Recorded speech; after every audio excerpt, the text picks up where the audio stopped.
دیکھیے اسلام کتنا کامل اور اکمل دین ہے، اللہ اکبر۔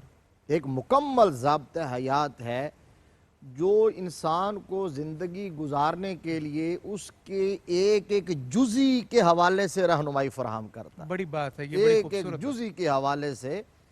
اور اسلامی جو احکام ہیں قرآن پاک میں جن چیزوں کا بھی اللہ تبارک و تعالیٰ نے حکم دیا یا منع کیا، اس کے نتائج اور اثرات اتنے دور رس ہیں، کاش ہماری نگاہوں کے سامنے سے پردے ہٹ جائیں اور ہم ان کا صحیح ادراک کر سکیں۔ اللہ اکبر۔ اور میں سوچتا ہوں کہ اگر ہم پریکٹیکل مسلمان بن جائیں تو کائنات کی کوئی طاقت جو ہے وہ مسلمانوں کو دنیا میں جو ہے حکمرانی سے روک نہیں سکتی اور اسلام کا غلبہ ہو۔ اب اس میں ایک چھوٹا سا یہ ایک حکم ہے جس پر آج ہم بات کر رہے ہیں۔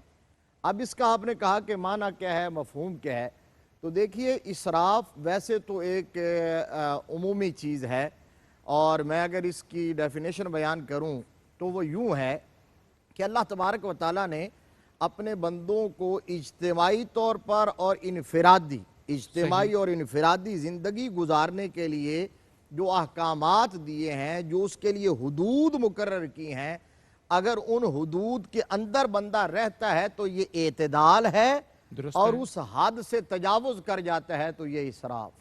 یعنی بنیادی طور پر یہ حد سے تجاوز کرنا ہی کہلائے گا۔ اعتدال، راہ اعتدال سے ہٹ جانے کا نام اسراف ہے اپنے وسیع تر معنی و مفہوم میں۔ لیکن عرف عام کے اندر مال خرچ کرتے ہوئے اعتدال کی راہ کو چھوڑ دینا، مال بے حد خرچ کر دینا، اس کو اسراف کہتے ہیں یا تبذیر کہتے ہیں۔ سادہ لفظوں میں مفتی صاحب اسے فضول خرچی بھی کہہ سکتے ہیں، فضول خرچی کہتے ہیں ہمارے یہاں، لیمن سٹائل میں جسے ہم سمجھتے ہیں۔ اب اس کے اپوزٹ سمجھنے کے لیے اعتدال ہے، اقتصاد کا لفظ احادیث کے اندر آیا، میانہ روی آیا، قناعت پسندی آیا، تو قناعت کا راستہ چھوڑ دینا، میانہ روی کو چھوڑ دینا، اعتدال کی راہ کو چھوڑ دینا اور اقتصاد کو چھوڑ دینا، یہ سب اسراف میں آتے ہیں، تبذیر میں آتے ہیں۔ قرآن مجید فرقان حمید برہان رشید کی 2 آیات اس حوالے سے کیٹیگوریکل ہیں، ابھی قاری صاحب نے تلاوت کی ہیں۔ ایک سورہ اعراف کی آیت نمبر 31 ہے اور دوسری سورہ بنی اسرائیل کی آیت نمبر 26 اور 27 ہے۔ بالکل صحیح۔ اب اس کا پس منظر سمجھنا بھی بہت ضروری ہے اور وہ ہمارے معلومات میں اضافہ کا باعث ہوگا۔ ہم جو یہ کسی اور تصور میں لے جاتے ہیں کہ جی اسلام شاید کھانے پینے سے منع کرتا ہے، خوش لباسی سے منع کرتا ہے، یا اچھا رہن سہن شاید اس سے منع کرتا ہے، یہ بالکل غلط ہے۔ اس کا اسلام کی روح سے اور دین سے کوئی تعلق نہیں۔ اللہ جمیل یحب الجمال، اور آقا علیہ السلام نے کئی صحابہ کو باقاعدہ ڈانٹ کے فرمایا تھا کہ اللہ نے جو نعمتیں تمہیں عطا کی ہیں تمہارے جسم پر نظر کیوں نہیں آتی؟ یہ نظر آنی چاہیے۔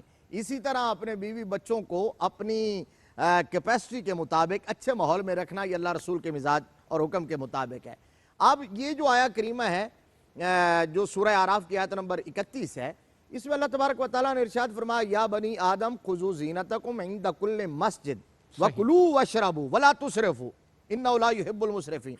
اے انسانوں، نماز پڑھتے ہوئے اپنی زینت کو اختیار کرو اور کھاؤ اور پیو، لیکن اسراف نہ کرو، کیونکہ اللہ اسراف کرنے والوں کو پسند نہیں کرتا۔